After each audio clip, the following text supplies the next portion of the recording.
Bueno, pues bienvenidos a una nueva sesión del macroconcierto, y yo creo que en cuanto a lo que se refiere al macroconcierto que estamos planteando, si se hubieran fusionado la Rihanna, la Beyoncé, la Britney Spears y la Madonna, el resultado sería sí, ella. Inés Algoncillo. Muchas gracias, Fernando, Inés. pero te has pasado 3 pueblos. Es que favorita de los corazones de nuestros alumnos y del cerebro de nuestros alumnos también, que es lo más importante. Bueno, lo más importante es del corazón realmente, pero del cerebro también. Menudo lujazo poder compartir este rato contigo así en un unplugged, en un concierto íntimo para todos nosotros. Está haciendo esto. Un placer y un honor, Fernando. Aquí estamos. Qué guay. Mira, yo estaba pensando, cuando estuve comentando con Inés el otro día lo del concierto, me dijo, tengo un enfoque que es como lo que ha hecho Vetusta Morla este año último. ¿Qué ha hecho Vetusta Morla? ¿Cuál la ves? Vetusta Morla lo que ha hecho es coger sus mejores canciones y hacerle una nueva versión, una nueva remezcla que nadie conocía y que la gente ha dicho que es chulo esto. Y yo creo que tu planteamiento va un poco por ahí, ¿no? Hombre, es que yo lo que he buscado, a ver si lo conseguimos, que yo espero que sí. A lo mejor hay algunos de los esquemas, algunos los vais a conocer probablemente, pero algunos de ellos, digamos que los he reservado, son los de repaso. Entonces, más allá incluso de el repaso de segunda vuelta, de los resúmenes, de las tablas del manual, pues vamos a intentar ir un paso más allá, una cosa más global, que a lo mejor el cerebro pues no estaba preparado ni de coña a lo largo de la primera o segunda vuelta, pero ahora yo creo que estáis en un momento muy bueno para absorber mucha información muy reconcentrada, quizá desde un punto de vista un poquito diferente. Vamos a ver si conseguimos. Ilusión, me hace empezar ya. Vale, pues entonces voy a plantearte las preguntas que yo pensaba y tú me las muestras según este esquema, que estoy súper ilusionado con esto porque va a quedar muy chulo. Y yo creo que el primer temazo tuyo, súper versionado ahora, es, a ver, el síndrome nefrótico, así como entelequia, digamos, es algo que más o menos se entiende lo que es, una proteinuria, no sé cuánto tal, pero ¿qué enfoque quieres darnos? ¿Cómo debemos plantear el síndrome nefrótico? ¿Qué hay más allá? Casi todos los MIRES va a caer un síndrome nefrótico, y es una cosa que ahora, después de haber estudiado todas las afectaciones glomerulares primarias y secundarias, porque sabéis que indica patología glomerular, pues podéis hacer un diagnóstico diferencial global del síndrome nefrótico en una pregunta del MIR sin iros por las ramas y sin despistaros, porque una de las cosas que casi siempre os van a dar y que si os dan va a ser casi con seguridad relevante es la cifra del complemento sérico, y lo vamos a empezar el algoritmo de esta forma. Si nos dan el complemento y están bajos los dos, C3 y C4, bajo por la vía clásica como todos conocéis, pues no puede ser demasiadas cosas que den un síndrome nefrótico con estas características. Puede ser un lupus, habitualmente las clases 3, 4 y 5, no os quedéis solo con que la 5, la membranosa lúpica, es la que puede dar proteinuria nefrótica, porque también las del brote, las proliferativas focal y difusa, lo pueden hacer, y entonces encontraríamos ese patrón que llamamos patrón de full house, con depósito de todo tipo de inmunoglobulinas y fracciones del complemento. También puede ser una crío, en cuyo caso probablemente os darían signos de púrpura cutánea, trombocitopenia, polineuropatía, y hay una afectación de glomerulonefritis, que es la glomerulonefritis mesangiocapilar de tipo 1, que sabéis que además es la forma histológica de presentación característica de la crioglobulinemia, pero que también puede estar provocada pues, en el contexto de síndromes linfoproliferativos, el virus C de forma aislada o el virus C con la crio. En cualquier caso vamos a encontrar depósito mesangial y subendotelial, ¿vale? Si es una crio, además del C3 y el C4, encontraremos IgG y posiblemente también IgM con ese factor reumatoide. ¿Qué ocurre si nos dan solo bajo el C3? Pues chicos, no hay tantas cosas que puedan ser provocadoras o productoras de síndrome nefrótico con hipocomplementemia por la vía alterna. Básicamente solo van a estar el grupo de las llamadas glomerulopatías C3, que sabéis que es un grupo nuevo, que se caracteriza por la presencia de depósito de C3 sin inmunoglobulinas, o sea, solo C3, y las vais a reconocer por esto, y dentro de ellas va a haber dos variantes, una que es la famosa, que es la más frecuente dentro de que esto es una enfermedad muy rara, que es la enfermedad de los depósitos densos, en cuyo caso os hablarán de depósito a nivel del espesor de la membrana basal, intramembranoso de C3, esos depósitos densos en ristra de chorizo, o también hay una variante que es la glomerulonefritis C3, donde la diferencia principal, y no tenemos ni idea de por qué ocurre así, los nefrólogos todavía, el C3 se va a tender a depositar a nivel de mesangio y subendotelio, es decir, con un patrón mesangio capilar parecido a esa mesangio capilar que era la tipo 1, pero en este caso solo con depósito de C3, ¿vale? Mesangio y subendotelio. Veis que estamos repasando cómo nos lo plantearían en el MIR, qué enfermedad diagnosticaríamos y qué encontraríamos a nivel histológico si nos plantearan la pregunta por la biopsia renal. Y por último, hay un gran bloque, el más amplio de todos, de afectaciones glomerulares con síndrome nefrótico y complemento conservado, en cuyo caso yo lo primero que me fijaría es en la edad del paciente, porque si es un niño ya lo tenemos prácticamente solucionado, porque en los niños sabéis que la causa más frecuente de síndrome nefrótico es la nefropatía de cambios mínimos, donde encontraremos típicamente una microscopía óptica normal, una inmunofluorescencia directa negativa y una microscopía electrónica que sí nos puede dar el diagnóstico de certeza, porque en ella vamos a ver la típica fusión pedicelar. Si es cualquier otra edad, vamos a poner otra edad, a priori mi primer diagnóstico que tengo que pensar en él es una nefropatía membranosa. Tenga la edad que tenga el paciente, salvo que me digan algo en contra de que es una nefropatía membranosa, incluso aunque tenga algo de microhematuria, incluso aunque tenga algo de insuficiencia renal, ¿vale? Vamos a pensar en una nefropatía membranosa, que sabéis perfectamente que se caracteriza por depósito subepitelial, de C3, puede haber un pelín, pero sobre todo de IgG, que tiene las características spikes y que podemos encontrar en las formas idiopáticas. Chao, Antonio. Una presencia de anticuerpos que ya no son tan idiopáticas, sino que son primarias, antifosfolipasa A2, PLA2R, PLA2R, antifosfolipasa A2 receptor, ¿no? Y bueno, también los tumores sólidos en las secundarias, el virus de la hepatitis B, el captopril, bueno, un montón de cosas, ¿no? Pero esta es la más fácil de pensar en ella cuando estamos en otra edad. Ahora bien, si nos quieren enfocar a un síndrome nefrótico, a otra afectación glomerular, nos tienen que decir algo a favor de esa otra afectación glomerular. Que nos dicen que el paciente es VIH, o que se pincha heroína, o que tiene un índice de masa corporal por encima de 40, un IMC superior a 40, ahí ya tenemos que estar pensando en una afectación glomerular que todos tenéis en la cabeza, que es la focal y segmentaria y que se caracteriza por ausencia de depósitos, pero presencia de cicatrices, presencia de sinequias. Acordaros esas fusiones entre el epitelio visceral y el epitelio parietal que hacen unas cicatrices llamadas sinequias. También nos pueden plantear que el paciente, vamos a bajar esto un poquito, ya fuera de la afectación glomerular primaria, nos vamos a ir un poquito hacia la secundaria, pues imaginaros que tiene macroglosia. ¿A qué os está sonando? Que tiene hipertrofia de ventrículo izquierdo, que tiene afectación gastrointestinal. Estáis todos pensando en ¿cuál? En la amiloidosis. Esta también da síndrome nefrótico, pero hay un depósito de material amorfo que da una imagen que es rojo Congo positivo. Os tienen que decir algo de todo esto para pensar en una amiloidosis, rojo Congo positivo. También la tioflavina A lo va a teñir y hace esa birrefringencia verde manzana cuando lo vemos en el microscopio de luz polarizada. Si se quieren ir a alguna otra causa, os tienen que dar algún dato diferente de los que hemos visto hasta ahora. El cangrejo, el crab, ¿no? Os pueden dar un paciente que tenga hipercalcemia, anemia desproporcionada, doloroso y afectación renal, en cuyo caso pensaremos en un mieloma múltiple. Y ojo, en un mieloma múltiple puedes elegir tu propia aventura. O las proteínas, las cadenas ligeras se pierden por la orina, en cuyo caso hablamos de proteinuria de Bence-Jones, o se quedan atascadas en el glomérulo.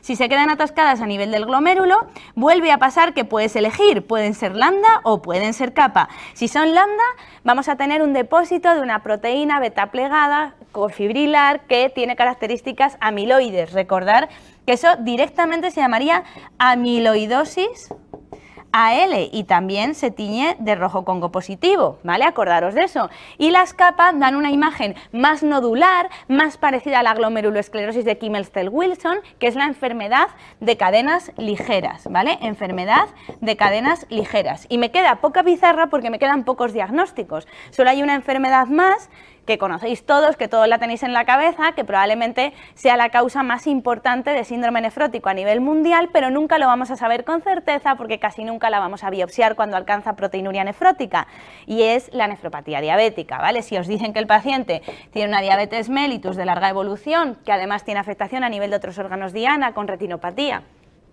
¿Hay alguien que está fibrilando? ¿Hay alguien que está pensando, oh Dios mío, cuál es la causa más frecuente de síndrome nefrótico en el adulto? Lo he vuelto a dudar y estamos ya en el macroconcierto de segunda. Pues no os preocupéis, porque siempre os lo van a preguntar en función de las series de biopsias. Y como las series de biopsias me van a decir que la membranosa gana por goleada, si a vosotros os lo preguntan en el MIR, la causa más frecuente de síndrome nefrótico va a ser la membranosa. No lo dudéis, porque la nefropatía diabética no entra en un porcentaje importante dentro de las series de biopsias. Aún así, si os plantearan el diagnóstico histológico de una nefropatía diabética, tenéis que pensar siempre en si vamos a pillarla al principio o la vamos a pillar más avanzada. Si la pillamos al principio, podemos ver lo que llamamos la glomerulosclerosis difusa diabética, que esta es muy difícil de ver a los ojos de estudiante, parecería casi un glomérulo normal, pero según dejamos avanzar, pasar el tiempo, la nodular de Kimmelstel-Wilson, que os tiene que sonar porque es, entre comillas, patognomónica, aunque histológicamente se parece mucho a la enfermedad de cadenas ligeras. Si descartas la presencia de cadenas ligeras kappa, das por bueno el diagnóstico de la nodular del Kimmelstel-Wilson. Y otra pregunta que hacéis mucho, pero Inés, ¿están todas las causas de síndrome nefrótico aquí? Bueno, pues luego vamos a dejar un pequeño apartado de las raras, ¿vale? Las raras. Si no consigues llegar al diagnóstico con todo esto, pues muchas veces tiras del electrónico y puedes ver cositas raritas como la fibrilar, que tiene unas fibrillas, como su propio nombre indica, fibrilar fibrillas, y monotactoide microtúbulos.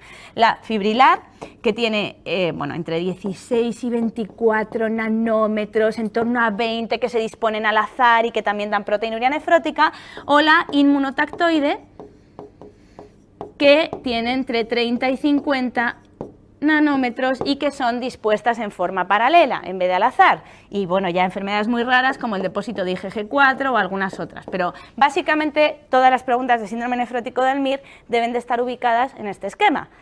Hemos intentado resumir y resumir y resumir. ¿Cómo lo ves, Fernando? Lo veo, vaya, que no un concierto de Malú, a lo loco, porque Malú no se mueve tanto, no tiene tanta coreografía, es lo que yo decía, Beyoncé, y su canción sería I am a kidney lady, I am a kidney lady, sería la kidney lady. Las chicas del riñón.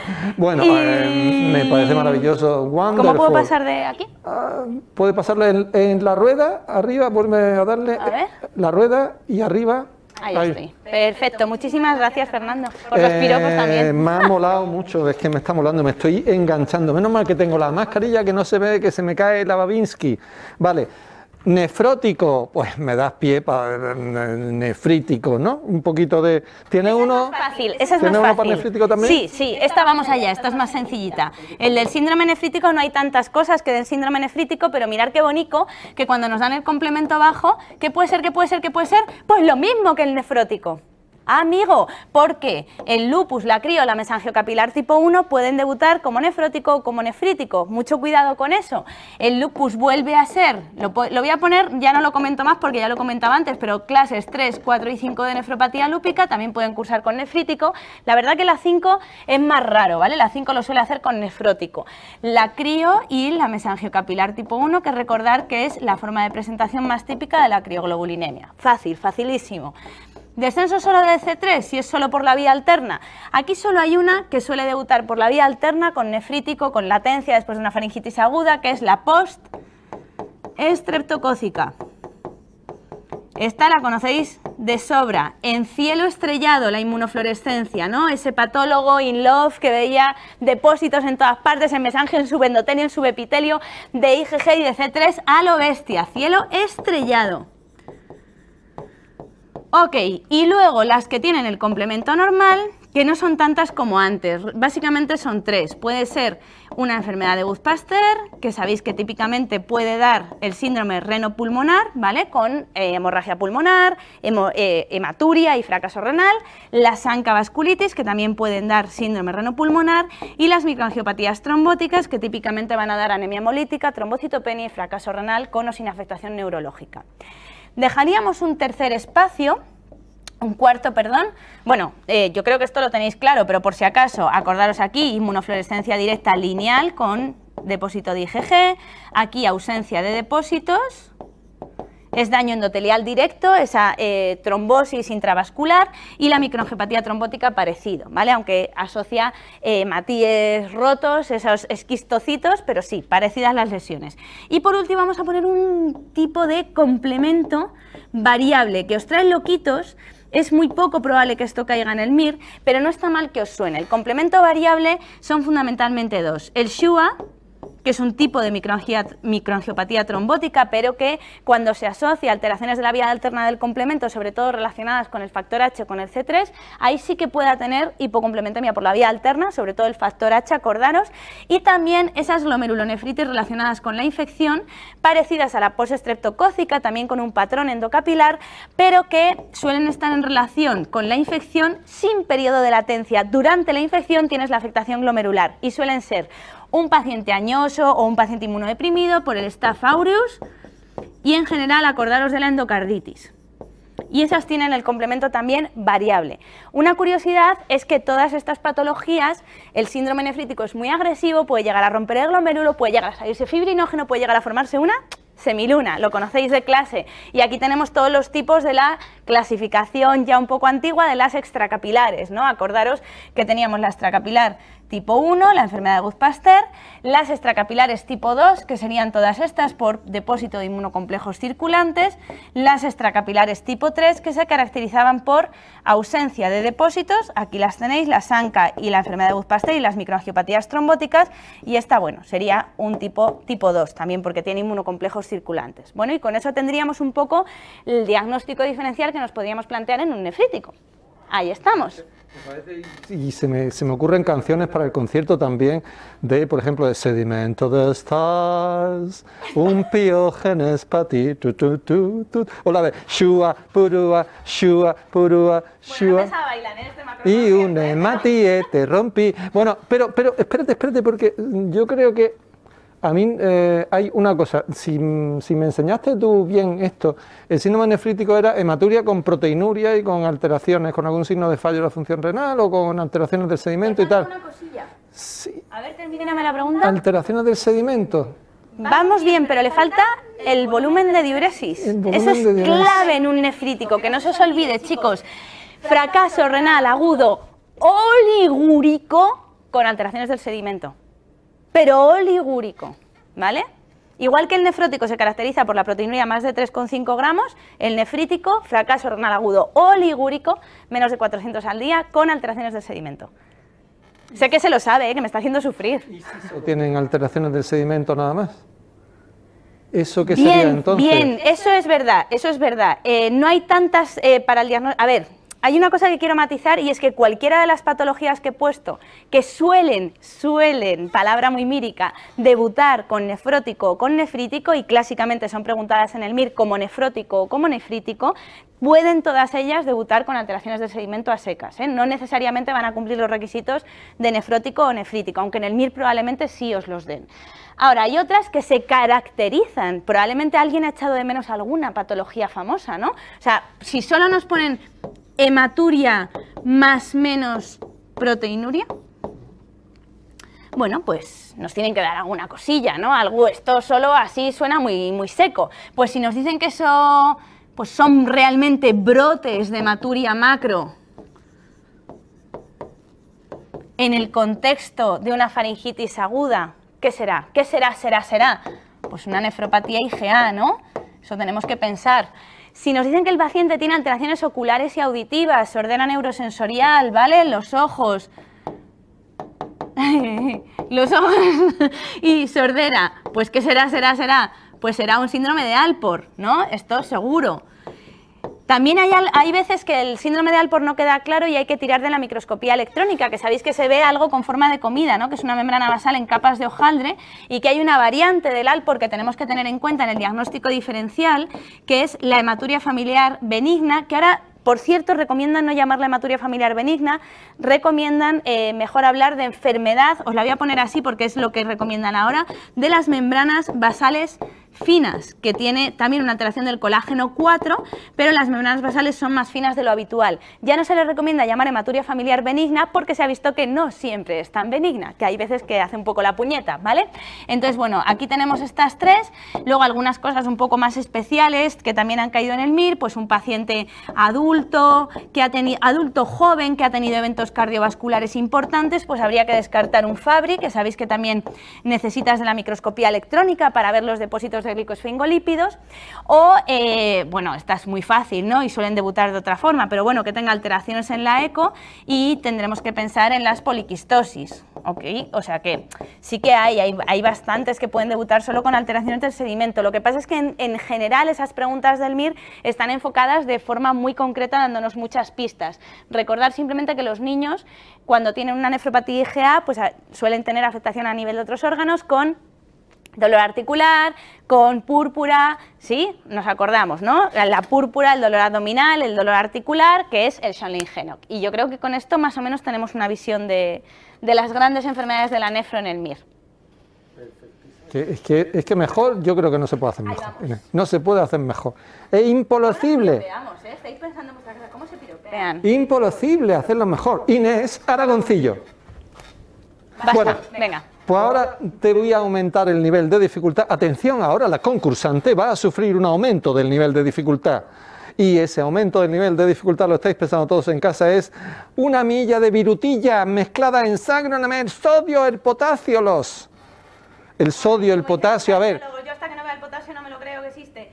Ya me habéis preguntado muchísimo a lo largo de la preparación, pero por favor, los algoritmos del sodio y del potasio, que yo siempre digo, no los aprendáis de memoria porque en el MIR casi siempre caen las mismas cosas. Pues ahora sí, chicos, ahora estáis preparados para ver un algoritmo en versión resumida del sodio y del potasio, pero ya sabéis lo suficiente, ya no os vais a estresar. El del sodio, vamos a hacerlo, le voy a poner azul para que siempre os recordéis que el sodio está en relación al agua, que no es por falta de sodio o por exceso de sodio, sino por exceso de agua o por falta de agua, ¿vale? Quedaros con esa idea. La grandísima mayoría de las hiponatremias van a ser hiponatremias dilucionales, hiponatremias verdaderas, asociadas a una osmolaridad plasmática baja. Acordaros de que hay las pseudohiponatremias por hiperproteinemia, hiperlipidemia, o aquellas hiponatremias que están asociadas a osmolaridad alta. Bueno, las pongo aquí por si acaso alguien se atreviera a ponerlo en el MIR, pero es muy poco probable, que son sobre todo las de la hiperglucemia. Cuando la glucemia sube 100 miligramos decilitro, el sodio, para compensar, va a bajar 1,6 miliequivalentes litro. Tampoco es que tenga demasiada importancia, pero bueno, por si acaso ahí está. Las más importantes, las más preguntadas en el MIR, van a ser las más frecuentes. Lo más importante es lo más frecuente en hiponatremias. Lo primero que nos tenemos que fijar es en el volumen extracelular del paciente. Si el paciente está depleccionado, si tiene signo del pliegue, si tiene sequedad mucocutánea, si tiene el volumen extracelular normal o si está sobrecargado, si tiene el volumen extracelular alto. Cuando tiene el volumen extracelular bajo, va a ser habitualmente por pérdidas. Van a ser pérdidas menores de sodio que de agua, ¿vale? Por ejemplo, es decir, dicho de otro modo, pueden ser las pérdidas idénticas, pero el paciente ha bebido agua después, agua libre, y eso le ha provocado esa hiponatremia. Suelen ser asociadas o a pérdidas gastrointestinales, la diarrea, la típica diarrea de un abuelito que luego ha bebido agua libre pero no ha tomado solutos y se ha provocado la hiponatremia, ¿vale? Como está haciendo, bueno, te iba a decir como está haciendo Fernando, pero no lo digo por abuelito. Ya no es una profesora, ahora pasa a ser una profesora del montón. O los diuréticos, que no os agobiéis con quién pierde más sodio, quién pierde más agua. En general, tanto furo como tiacidas van a hacer que pierdas una cantidad similar de agua y de sodio. Lo que pasa que luego en condiciones de hiponatremia o de hipernatremia eso se modifica y el problema es cuando un paciente se encuentra mal tomando un diurético y sobre eso bebe agua. Acordaros que la causa más frecuente de hiponatremia en la población general van a ser habitualmente los diuréticos tiacídicos o pérdidas digestivas sobre las que el paciente ha tomado agua. ¿Cómo las vamos a diferenciar? Pues las de los diuréticos tienen un sodio en orina alto porque el diurético está provocando una pérdida de sodio alta por la orina y las pérdidas gastrointestinales ahí no, ahí el riñón se está portando fenomenal y tiene una pérdida de sodio muy bajita por la orina, ¿vale? Está intentando ahorrar todo el sodio posible. Pero da un poco igual porque el tratamiento, el manejo va a ser idéntico. El manejo va a consistir en repleccionar a este paciente, ponerle suero fisiológico al 0,9% porque este paciente está depleccionado de volumen y el suero fisiológico que tiene unos 140 milequivalentes litro, tiene 154, pero que luego al mezclarse con las proteínas y los hematíes queda en 140 más o menos, va a ser hipertónico respecto al sodio plasmático que tiene el paciente en ese momento, con lo cual va a mejorar la natremia, va a mejorar la volemia, va a mejorar la hipotensión que probablemente tenga el paciente que nos viene con esta clínica. Las de volumen extracelular normal, la más difícil de manejar de todas, el SIADH, que si os acordáis uno de los criterios era que tenía un sodio en orina inadecuadamente alto, además de una orina inadecuadamente concentrada, un sodio en orina superior a 40, y que tenía un tratamiento y un manejo un poco complejo, que además han ido complicando poco a poco en el MIR, y que se empieza habitualmente, si la hiponatremia es asintomática, por una restricción de agua, añadiendo sal a las comidas. Luego, si el paciente está sintomático, acordaros de que la clínica fundamentalmente es que va entrando agua dentro de las neuronas y el paciente está braditodo, bradisíquico, bradilálico, le cuesta obedecer órdenes sencillas, convulsiones, coma y muerte. Pues antes de que pase eso, le tenemos que poner algo, ¿no? Estaría bien por nuestra parte. Podemos empezar con un poquito de suero fisiológico, al que le podemos añadir un poquito de hipertónico, no mucho, porque no debemos superar 10-12 mil equivalentes en las primeras 24 horas.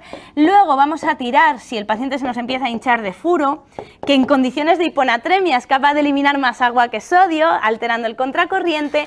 Podemos tirar de la urea oral, que no es muy utilizada, pero que ha salido en el MIR y que es un soluto osmóticamente activo que va a arrastrar agua y me va a permitir eliminar agua libre por la orina. Y por último, el que todavía no ha caído en el MIR, que lo estamos esperando, el tolvaptan, que es el tratamiento de última línea, no solo porque puede tener efectos secundarios como la toxicidad hepática, sino también porque es un fármaco caro, ¿vale? Así que ahí los tenemos. Y ya por último, y esto sí que es anecdótico, porque es muy poco probable que la pregunta de hiponatremia vaya en este sentido, pero bueno, que sepáis que está ahí, son pacientes que tienen volumen extracelular alto, pues los típicos estados de hipervolemia, vamos a decir mejor de sobrecarga, pero con hipovolemia efectiva. Son pacientes en los que tienen un aumento de agua y de solutos, pero que no están donde deben, están fuera del vaso. Entonces son pacientes pues con insuficiencia cardíaca, cirrosis, nefrótico, todas esas situaciones en las que al final el sodio en orina está por debajo de 20-25 mil equivalentes litro, el riñón está siendo capaz de ahorrar sodio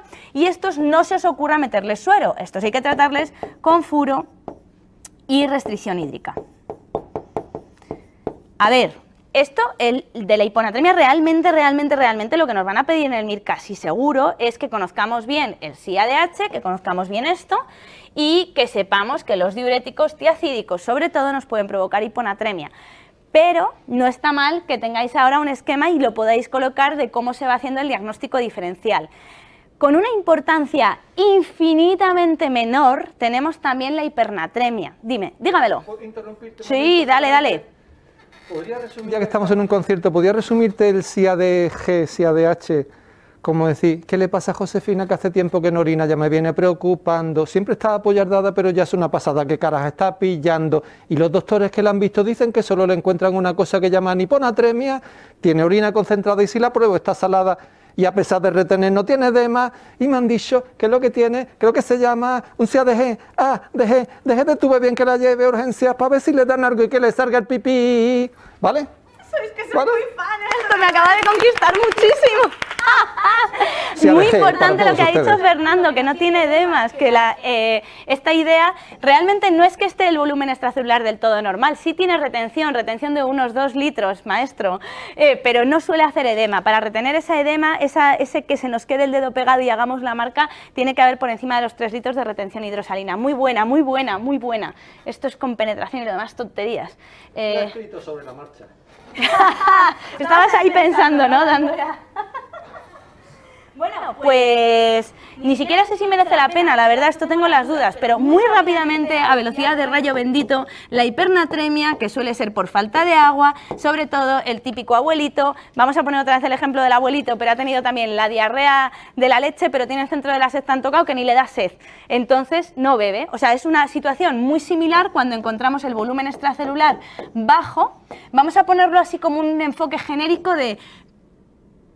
Vamos a poner disminución de la volemia o más fácil, deplección de volumen, creo que es más intuitivo para vosotros, que puede ser una diarrea, que puede ser un golpe de calor, que pueden ser los diuréticos, lo que queráis.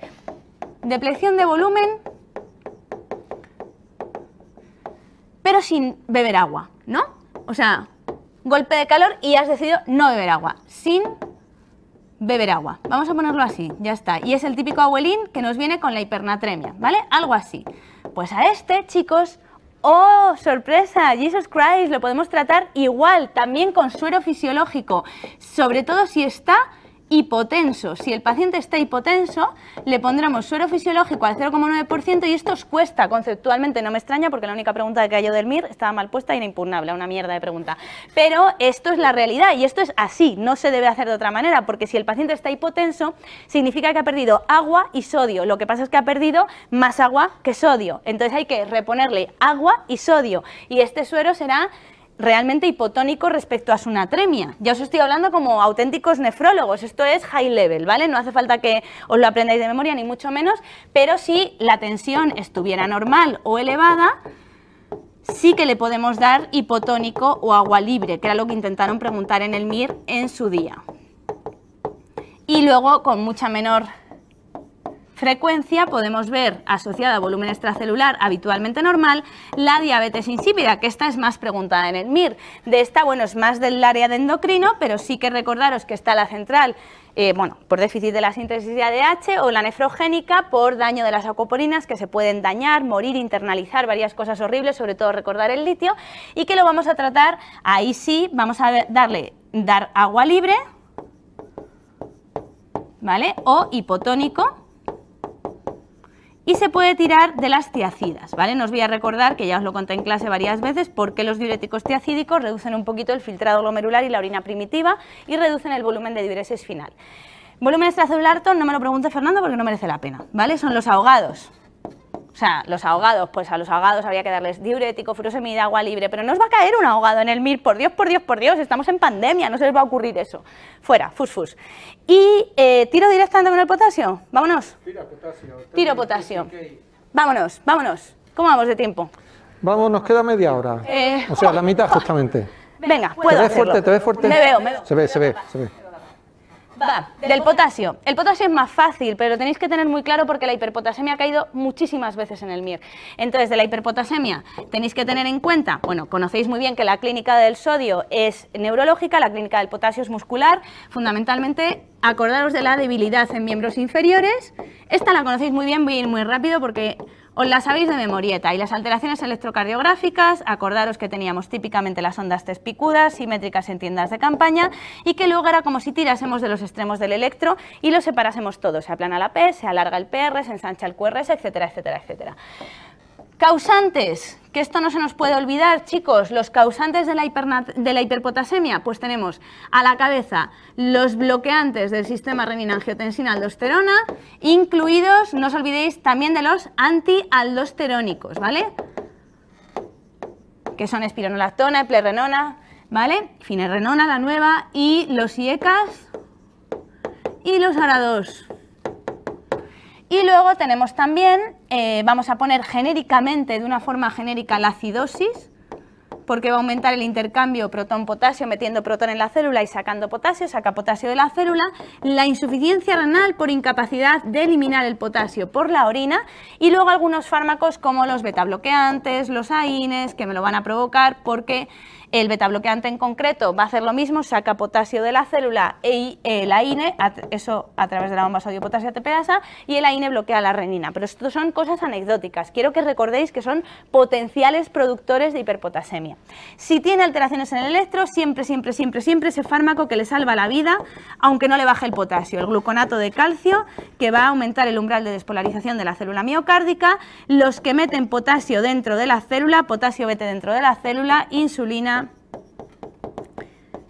bicarbonato y, bueno, tenemos la insulina, el bicarbonato y los beta-2 agonistas. Y luego, por último, tendremos que cagar o mear el potasio, acordaros, la furo y las resinas. Esto yo creo que os lo sabéis de sobra de clase, no me voy a insistir. Acordaros que las resinas son muy poco útiles en la hiperpotasemia aguda, que las utilizamos más en la subaguda o en la crónica, pero ahí las tenemos. Y esto sería una visión global de la hiperpotasemia, pero, ¿alguna duda, maestro? No, me encanta cuando han dicho cagar o mear el potasio, porque lo has dicho como muy guay. O mear el potasio. Y la hipopotasemia, esta la conocéis menos porque también es mucho menos preguntada en el MIR. ¿Qué nos piden sobre todo de la hipopotasemia? Pues que recordemos en qué situaciones la vamos a encontrar, qué fármacos, qué productores hay de hipopotasemia. De nuevo la clínica vuelve a ser muscular, pero es más frecuente que sean calambres, hormigueo, parestesias, peribucal, en miembros inferiores. Voy a poner calambres porque es lo que más nos va a llamar la atención. Y a nivel del electrocardiograma, pues típicamente, yo que dibujo muy mal los electros, pero típicamente como una jorobita extra detrás de la onda T, ¿vale? Parecen dos tetas, lo he hecho fatal, pero la onda U, ¿vale? Acordaros de ella, la onda U. Productores de hipopotasemia, bueno, pues a la contra de lo que estábamos viendo. Las DIDI, diarrea diuréticos. Los de ASA y los tiacídicos. ¿Vale? Acordaros que la acetazolamida, por ejemplo, da hiperpotasemia, la espironolactona da hiperpotasemia, pero los de ASA y los tiacídicos, que además son los más utilizados. La alcalosis, por lo mismo, pero al revés que la acidosis. La alcalosis lo que va a hacer es meter potasio entre la célula y sacar protones fuera de la célula. Y bueno, aquí hay, no sé si contaros muchas más cosas, los beta-2 agonistas, esto está claro, se encontró que los EPOC, que muchas veces tiraban de inhaladores con beta-2, hacían hipopotasemia repetidamente, y luego muy importante el matiz de los vómitos, que no es ni de coña la causa más frecuente, pero que también se asocian a hipopotasemia y que nos van a servir para recordar una pequeña cosita del equilibrio ácido-base. Del tratamiento no tiene ningún misterio, chicos, reposición. Lo que pasa es que recordar que por cada 0,3 que baja el potasio plasmático en 1000 equivalentes litro, el potasio es el principal catión intracelular. Está significando que la pérdida real de potasio es muchísimo mayor, en torno a 100.000 equivalentes litro tenemos que reponer para pensar en subir ese 0,3 del potasio a nivel plasmático. Y luego, pues bueno, esto ya es un matiz difícil de preguntar en el MIR, no debemos pasar de 20-40 equivalentes litro cuando lo estamos haciendo en suero fisiológico y por vía periférica, porque con el CLK, pues si tenemos que meter más potasio, pues tenemos que pensar en una vía central y ya está. Con eso yo creo que es un buen resumen. Si se te ocurre algo más, feel free, tú dime. Yo se me ocurre aplaudir y hacer la ola. A lo loco, a lo loco. Y tatuarme Hombre, esto no nos tus sirve. esquemas en la espalda, como el de Prison Break, pero en potasio.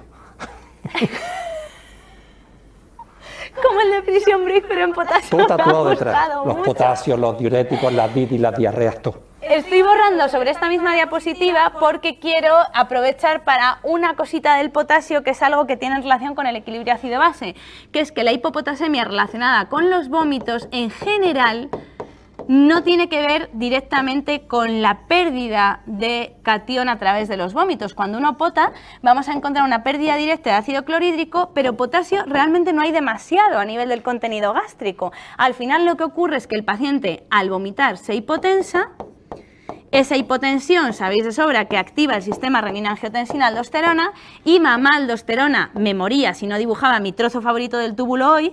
Lo que hace es aumentar la reabsorción de sodio, conocéis muy bien esto, ¿no? Y vamos a favorecer la salida de potasio e hidrogeniones por la orina.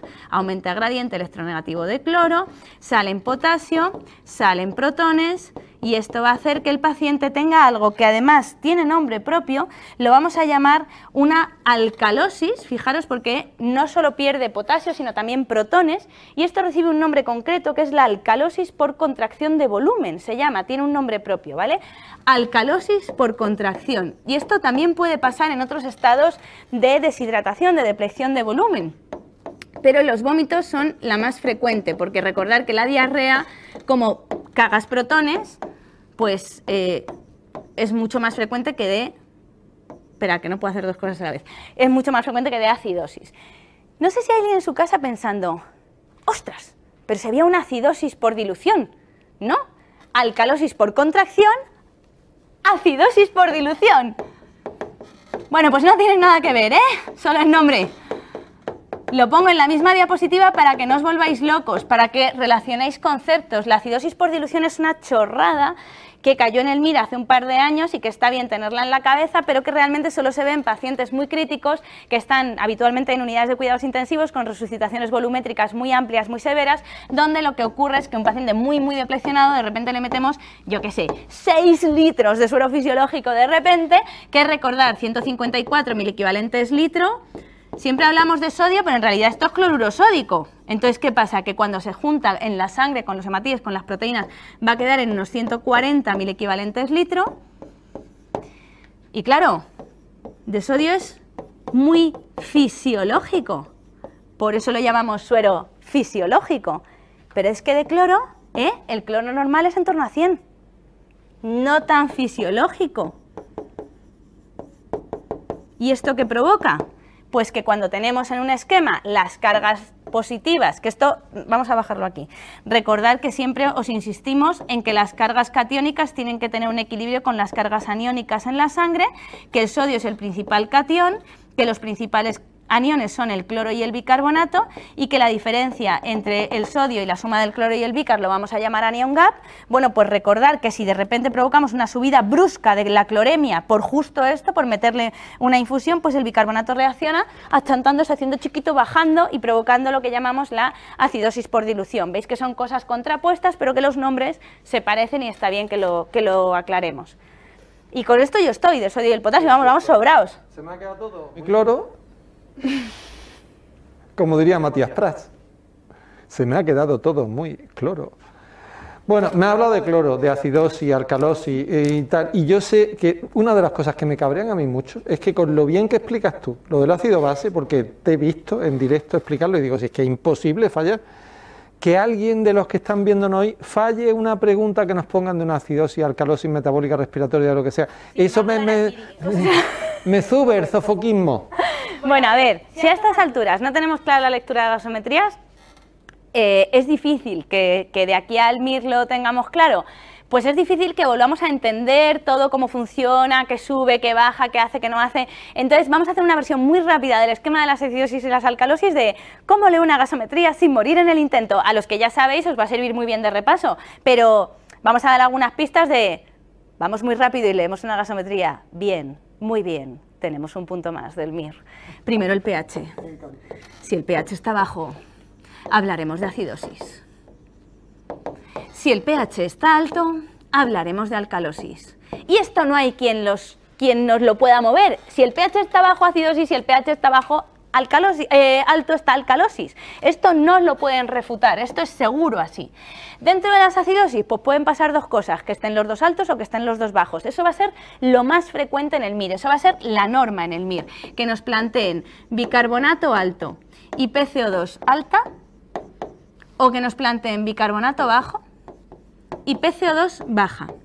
Y fijaros qué curioso, dentro de las alcalosis tendremos la misma situación, que nos planteen el bicarbonato alto y la PCO2 alta, y el bicarbonato bajo y la PCO2 baja también. A ver, esto es importante que lo tengáis en cuenta, porque veis que aquí alto, alto, bajo, bajo, alto, alto, bajo, bajo, eso que digo yo siempre de si tú caes, yo caigo, si tú subes, yo también, de las compensaciones, pues quedaros con la idea de que depende de cómo esté el pH. Si no he leído bien el pH, me voy a equivocar. Así que lo primero siempre el pH. Y una vez que tengamos eso, pues ya vamos a decir con bastante seguridad que en este caso lo que vamos a tener es una acidosis respiratoria, en este caso lo que vamos a tener es una acidosis metabólica porque está provocada por el bicarbonato bajo, aquí es el culpable, aquí el culpable es la retención de carbónico. En este caso, que es una alcalosis, lo que vamos a tener es una alcalosis metabólica, el culpable es el bicarbonato alto, y aquí de que el pH esté elevado, y aquí al revés, aquí lo que vamos a tener es una alcalosis respiratoria. Siempre os digo que cuantas más causas os sepáis, pues más fácil os va a resultar, pero que primero es importante leer la gasometría. De acidosis metabólicas conocéis muchas. Las pérdidas gastrointestinales y urinarias van a asociarse a anion gap normal, sobre todo la diarrea. Y luego están las del anion gap alto, que resulta muy rentable recordar de memoria, que son las cetoacidosis, las lactoacidosis, la insuficiencia renal y las intoxicaciones, especialmente recordar las intoxicaciones por alcoholes que podían tener los MOLGAP alto, pero también los salicilatos y la metformina. Y dentro de las acidosis, ahí va, si he puesto aquí las acidosis, perdón, esto es, esperad, lo voy a hacer bien, venga. Estábamos aquí, primero que me he venido arriba, pensaba que había puesto las acidosis metabólicas arriba, aquí. las acidosis respiratorias, las crónicas y las agudas. Las crónicas, que son el EPOC y el SAOS, y el síndrome de apnea y hipopnea del sueño, y las agudas, las intoxicaciones por benzodiazepinas, las intoxicaciones por opiáceos, y aquí pues todo lo que he dicho, ¿vale? Las de anión gap normal y las de anión gap elevado. Y luego aquí, pues de las alcalosis metabólicas, lo más frecuente van a ser los vómitos, los diuréticos, furo y tiacidas, ¿vale? Aquí las tenéis. Y de las alcalosis respiratorias, como yo digo, ¡ah! Las AES, la asma, ansiedad, alturas y también el ácido acetilsalicílico, que en los primeros momentos puede provocar un estímulo del centro respiratorio. Recordar todas las causas, que está bien, que nos pueden ayudar. Pero ¿se puede complicar la cosa? ¿Qué pasa con esos trastornos mixtos? ¿Cómo me los van a plantear en el MIR? Bueno, pues lo vamos a hacer de la manera más sencilla posible. Podemos tener una combinación de ambos, pues típica combinación de bicarbonato bajo y PCO2 alta, que simplemente es un EPOC con K galera, ¿vale? Acordaros siempre de los ejemplos. EPOC con diarrea, uno de aquí y otro de aquí, que me provocan la combinación, nadie está ayudando a nadie, van en dirección contraria, o esta situación en la que puedo tener el bicarbonato alto y la PCO2 baja, esa película de serie B tan conocida, Vómitos en el Everest, ¿vale? Acordaros. Y me lo pueden terminar de poner complicado haciendo una combinación entre unos de aquí y unos de aquí que se puedan cruzar en un pH normal, una causa de alcalosis y una causa de acidosis que se me crucen en un pH normal y que dificulten todavía más la pregunta del MIR. Eso ya sería raro, pero bueno, puede pasar, que sería solo dos posibilidades. Podríamos tener de nuevo los dos altos o los dos bajos, pero con un pH normal, pero cruzándose en un pH normal.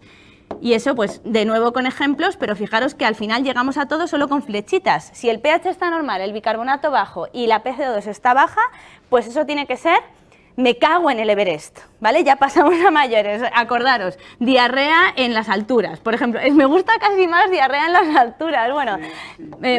Bueno, son una serie. Realmente. La 1, la 2, la 3 y la precuela, ¿no?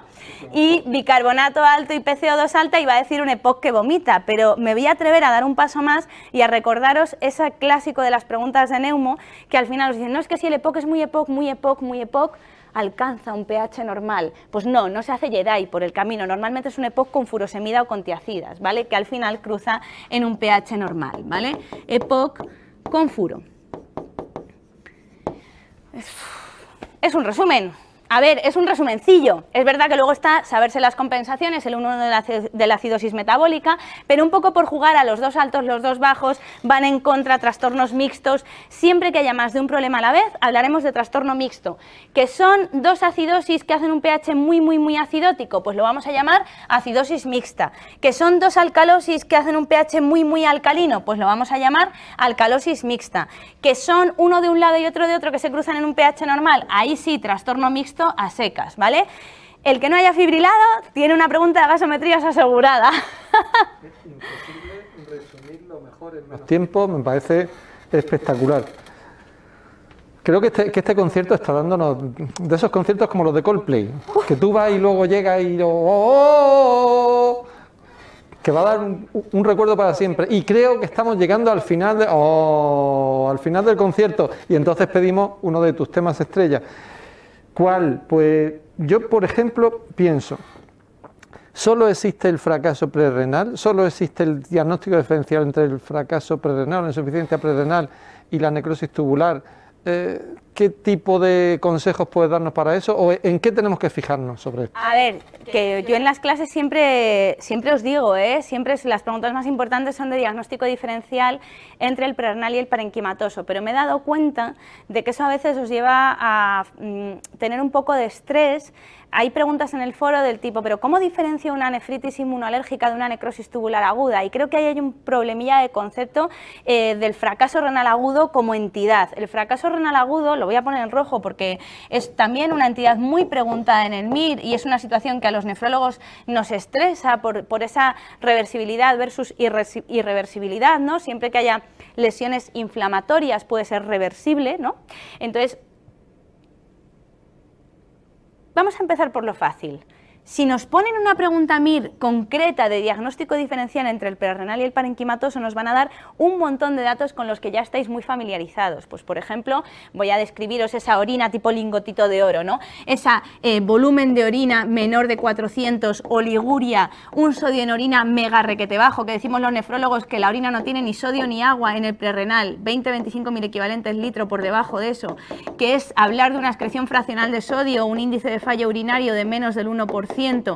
Es también lo mismo que hablar en plasma de una desproporción urea-creatinina plasmática mayor de 40 o de una urea muy requete concentrada en la orina, que por eso digo lingote de oro, porque es amarillo, ¿vale? Urea en orina partitura plasmática mayor de 8, o sea, la concentración, los decilitros, el volumen de orina es muy poco, está muy requete concentrado. Eso, si nos dicen todo esto y además nos ponen unos cilindros que son típicamente transparentes, los cilindros hialinos, tenemos que estar todos pensando en un fracaso renal agudo de tipo prerrenal.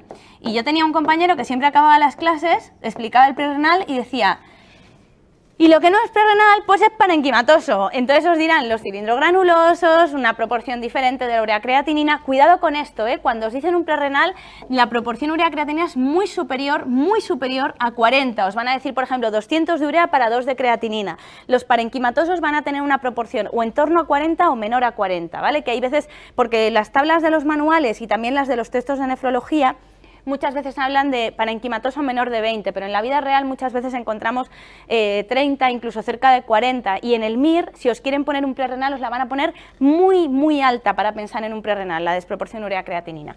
Bueno, pues a lo que voy, lo que quería daros así un poquito de enfoque diferente. El resto de los fracasos renales agudos, habitualmente, salvo el obstructivo, que pertenece a la esfera de urología, se van a caracterizar por un patrón de necrosis tubular aguda. Es decir, que nos dan o un patrón contrario a este y decimos necrosis tubular aguda pura, o nos dan alguna cosa más. Pues, por ejemplo, si nos dan una CPK elevada, vamos a pensar que el paciente tiene una rhabdomiolisis. Si nos dan, como yo lo llamo, ¿os acordáis, verdad? Pies negros,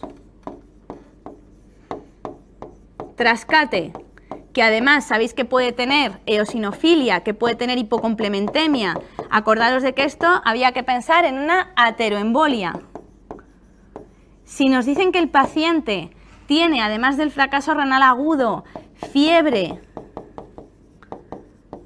artralgias, ras cutáneo y también se puede acompañar de eosinofilia, tenemos que pensar en una nefritis intersticial aguda, nefritis inmunoalérgica o nefritis por hipersensibilidad. Casi siempre nos darán un fármaco antecesor a esto de los típicos, AINES, betalactámicos, cualquier antibiótico casi lo puede dar, la rifampicina, el omeprazol, la furosemida, la lopurinol, mogollón, ¿no?, de ellos. Y luego existe un perfil de paciente que hace un fracaso renal agudo simple tras un contraste yodado o simplemente un fármaco directamente nefrotóxico, como la vanco, como los AINES, o como pueden ser, por ejemplo, los aminoglicósidos. Entonces, lo voy a poner como solo necrosis tubular aguda, pero todos ellos van a tener habitualmente un patrón en orina de necrosis tubular aguda. O sea, que no tengo que hacer el diagnóstico diferencial entre una inmunoalérgica y una necrosis tubular aguda, porque una inmunoalérgica también puede tener necrosis tubular aguda acompañante en mayor o en menor grado, depende de cuánto daño haya hecho directamente a las células del túbulo. Recordar que es muerte aguda de células tubulares, necrosis tubular aguda. Cilindros granulosos con esos detritus celulares y todos los patrones analíticos contrarios al fracaso prerrenal. Un cociente urea plasmática, creatinina plasmática igual o menor a 40, una incapacidad de concentrar la orina con una osmolaridad urinaria baja, que por cierto aquí añadir osmolaridad en orina muy elevada, habitualmente superior a 500 miliosmoles, y luego recordar, no es por liaros la cabeza, pero que esto también puede hilar con los primeros esquemas que hemos visto en la clase. Toda la patología glomerular puede dar un fracaso renal agudo y puede acompañarse de necrosis tubular aguda, o sea que si nos dan proteinuria y hematuria de origen glomerular, hay que pensar en patología glomerular primaria o secundaria, ya con todo el diagnóstico diferencial que hemos visto al principio de la clase, pero que también pueden dar lugar a un patrón de necrosis tubular aguda. O sea que la necrosis tubular aguda puede ir aislada o puede ir con cositas, ¿vale? Eso sería un poquito el mensaje de resumen. Con sorpresa, como un kinder. ¡Ay! Como un kinder. Hop, hop. Pues Inés, estamos terminando, nos quedan a lo mejor 5 minutos. Antes de que les digamos, porque creo que luego les vamos a invitar a algo que pueden hacer mañana, que pueden ver mañana y que podemos celebrar con ellos. ¡Ay, sí, qué algo emoción! que va a ser muy chulo. Esto va a estar guay. Mañana vamos a vernos, Inés va a estar espléndida, bueno, como está hoy también, pero más todavía. Canto fatal, os aviso. Bueno, ya sabéis que va a cantar, pero... Perdón. ¿Era sorpresa? No es sorpresa realmente. La sorpresa es veros mañana y poder celebrar con vosotros mañana. Yo no sé si quieres decirnos una pincelada. ¿Me quedan 3 minutos? De la enfermedad renal crónica, sí. A ver, de enfermedad renal crónica realmente habéis visto todo, porque se pregunta habitualmente por parcelas, pero no está mal que recordemos esas parcelas muy velozmente, no tardo nada, 2 minutos. Pero acordaros, chicos, la definición súper importante, más de 3 meses. Una pérdida lenta, crónica e irreversible. Y me gustaría hacer hincapié sobre esto, que hay muchas preguntas del MIR relacionadas con esto. A nivel histológico, todo lo que tenga fibrosis o esclerosis es lo irreversible, y no os liéis de si el origen ha sido una afectación glomerular o una afectación tubulointersticial. Si ha sido una patología tubulointersticial crónica, lo típico que me van a decir a lo largo de la vida del paciente es poliuria, polidipsia, nicturia, porque va a tener incapacidad para concentrar la diuresis por la alteración del mecanismo contracorriente. La isostenuria es orina de baja densidad, pero se va a caracterizar por una fibrosis intersticial a largo plazo, pero no aislada. No aislada. Al final, si el intersticio se va fibrosando, los glomérulos tampoco pueden filtrar. También vamos a encontrar un porcentaje de glomerulosclerosis. Y a la inversa en las patologías glomerulares, que se van a caracterizar por proteinuria, hematuria, todo lo típico de las glomerulonefritis, y van a tener, por supuesto, esclerosis glomerular. Pero si el glomérulo se esclerosa, al final el intersticio también va a sufrir. Son procesos interrelacionados. De hecho, cuando hacemos una biopsia, lo que dan los patólogos siempre es el porcentaje de afectación intersticial con fibrosis y el porcentaje de glomerulosclerosis, y van más o menos de la mano independientemente de cuál sea el origen de la afectación renal. De hecho, en algunas patologías, y hace unos años cayó en el MIR en relación a la membranosa, hay algunos factores como el grado de fibrosis intersticial, aunque sea una patología inicialmente con daño glomerular, que van a marcar el pronóstico incluso a veces más que el número o el porcentaje de glomérulos esclerosados. Esto vale para todos. Si hay semilunas, pues si son fibrosas, irreversibles, y si son epiteliales, reversibles. Cualquier cosa inflamatoria, pensar en reversibilidad, y cualquier cosa cicatricial, pensar en irreversibilidad. Entonces, con todo esto, las preguntas de enfermedad renal crónica se suelen dividir en aquellos bloques que hemos ido viendo en clase. Solo con los estadios se contestaba la del MIR del año pasado, no lo vamos a repasar así a fondo, pero por Dios, que a nadie se le olvide a estas alturas los estadios de enfermedad renal crónica, ¿no? Muy bien, a mí, jaja, entre 90 y 120, entre 60 y 89, entre 30 y 59, 15, 29, estadio prediálisis por debajo de 15, cuando habitualmente necesitan tratamiento renal sustitutivo, que recordar que ahora ya no va por filtrado, que antes decíamos menos de 15 el diabético, menos de 10 los no diabéticos. Ahora manda la clínica del paciente y la analítica. Hay veces que podemos dializar tubulointersticiales, hemos empezado diálisis hasta con 6 de filtrado, para que nos hagamos una idea. Y siempre añadir el A1, normalbuminuria, A2, microalbuminuria, entre 30 y 300, a 3 macroalbuminuria. Respecto a las preguntas de anemia, no me perdáis el target de hemoglobina, entre 10 y 12, no me perdáis que siempre hay que reponer cuando el IST está por debajo del 20% o la ferritina está por debajo de 100, incluso ahora se precuela que en pacientes ya en diálisis por debajo de 200 se recomienda reponer el hierro, y que cuando reponemos el hierro y el hierro está reflexionado es cuando nos planteamos, si la hemoglobina sigue por debajo de 10, administrar la eritropoyetina, que tiene una biodisponibilidad muy parecida, subcutánea o intravenosa muy elevada. Cualquiera de las dos vías de administración es buena. El hierro lo vamos a dar habitualmente por vía intravenosa y el déficit de ácido fólico y de B12 habitualmente por vía oral. Y por último, las preguntas del metabolismo óseo-mineral.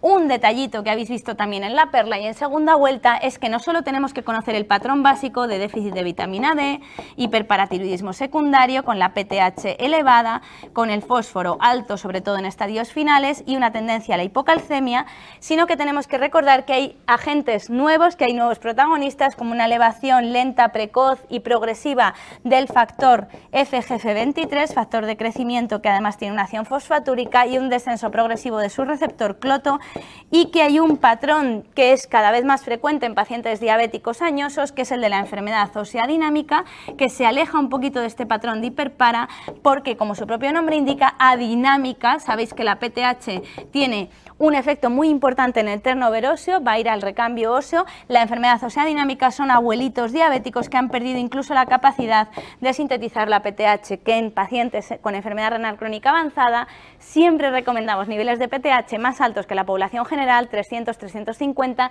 pero que estos pacientes con enfermedad ósea dinámica se quedan con PTHs por debajo de 100 y tienen todavía mayor riesgo cardiovascular, todavía mayor riesgo de fracturas, todavía mayor mortalidad. El evento cardiovascular, causa más frecuente de muerte en hemodiálisis a la cabeza, el infarto agudo de miocardio. Ya me callo, ya me voy, sé que me voy a pasar de tiempo, me he ido. No, ¿me he pasado de tiempo? Soy fan tuyo como de la proteína cloto.